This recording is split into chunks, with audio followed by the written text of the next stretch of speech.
সাবেক রাষ্ট্রপতি জিয়াউর রহমানকে ১৯৮১ সালের ৩০ মে যখন হত্যা করা হয় তখন খালেদা জিয়া ছিলেন নিতান্তই একজন গৃহবধূ। দুই শিশু সন্তানকে নিয়ে তখন ঢাকা সেনানিবাসে অবস্থান করছিলেন। রাজনৈতিক দল হিসেবে বিএনপি তখন দিশেহারা ও বিপর্যস্ত। জিয়াউর রহমান পরবর্তী দলের হালকে ধরবেন এ নিয়ে আলোচনা চলতে থাকে। নেতাদের মধ্যে শুরু হয় কোন্দল। তখন ভাইস প্রেসিডেন্ট বিচারপতি আব্দুস সাত্তার অস্থায়ী প্রেসিডেন্টের দায়িত্ব নেন। তার বয়স তখন আনুমানিক ৭৮ বছর। তখনকার রাজনীতিতে সাত্তারকে একজন বৃদ্ধ এবং দুর্বল চিত্তের ব্যক্তি হিসেবে মনে করা হতো, তাই দলের একটি অংশ চেয়েছিল কাউন্সিলের মাধ্যমে নেতৃত্বের কাঠামো ঠিক করা হোক। কিন্তু অপর আরেকটি অংশ, যারা রাষ্ট্রপতি আব্দুস সাত্তারের সরকারে ছিলেন, তারা এর বিরোধিতা করেন। প্রয়াত বিএনপি নেতা মওদুদ আহমেদের এক বর্ণনায় জানা যায়, সামরিক শাসক চক্রের সবচেয়ে বেশি ভয় ছিল খালেদা জিয়াকে নিয়ে, কারণ তিনি চাইলে প্রেসিডেন্ট নির্বাচনের সবচেয়ে শক্তিশালী প্রার্থী হতে পারতেন। কিন্তু সেনাপ্রধান এরশাদের ইচ্ছায় আব্দুস সাত্তারকে দ্রুত প্রার্থী ঘোষণা করা হয়। সেই সময় খালেদা জিয়া সংসার কেন্দ্রিক লাজুক নারী হিসেবে পরিচিত ছিলেন। রাজনীতিতে তার কোনো আগ্রহ ছিল না।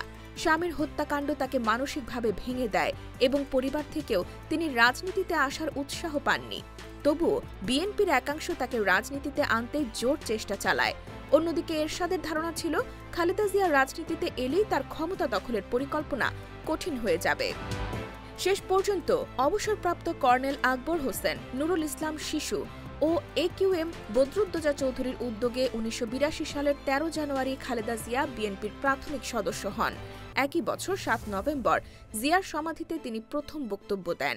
এরপর তিনি নানা রাষ্ট্রীয় অনুষ্ঠানে উপস্থিত হতে শুরু করেন। দলের চেয়ারপারসন পদে খালেদা জিয়া ও আব্দুস সাত্তার দুজনেই প্রার্থী হলে বিব্রতকর পরিস্থিতি সৃষ্টি হয়। সাত্তার দুবার তার বাসায় গিয়ে তরুণ নেতৃত্বের পছন্দ বোঝার চেষ্টা করেন। পরে আলোচনার পর খালেদা জিয়া প্রার্থিতা তুলে নেন। এরপর এরশাদের অভ্যুত্থানে সাত্তারের গুরুত্ব কমে গেলে খালেদা জিয়ার প্রভাব বাড়তে থাকে। ১৯৮৩ সালে তিনি সিনিয়র ভাইস চেয়ারম্যান এবং পরে ভারপ্রাপ্ত চেয়ারম্যান হন। ১৯৮৪ সালের ১০ মে তিনি বিএনপির চেয়ারম্যান নির্বাচিত হন। এরশাদ বিরোধী আন্দোলনের সক্রিয় ভূমিকা নিয়ে তিনি দেশ জুড়ে পরিচিতি পান। ১৯৯১ সালের নির্বাচনে বিএনপি জিতলে তিনি প্রধানমন্ত্রী হন। ২০০১ থেকে ২০০৬ আমলে তার সরকার নানা বিতর্কে পড়ে এবং ২০০৮ সালের নির্বাচনে বিএনপির বড় ধরনের পরাজয় হয়। ২০১৪ সালের নির্বাচন বর্জনের পর দল আরও দুর্বল হয়ে পড়ে। দুর্নীতির মামলায় দণ্ডিত হওয়ায় ২০১৮ সালের নির্বাচনে তিনি অংশ নিতে পারেননি। ২০১৮ সাল থেকে তিনি কারাবন্দী ছিলেন এবং ২০২০ সালে শর্ত সাপেক্ষে মুক্তি পান, তবে এজন্য নানা বিধিনিষেধ পালন করতে হয় তাকে, যার মধ্যে রয়েছে রাজনীতিতে অংশ না নিতে পারা, বিদেশে যেতে না পারা।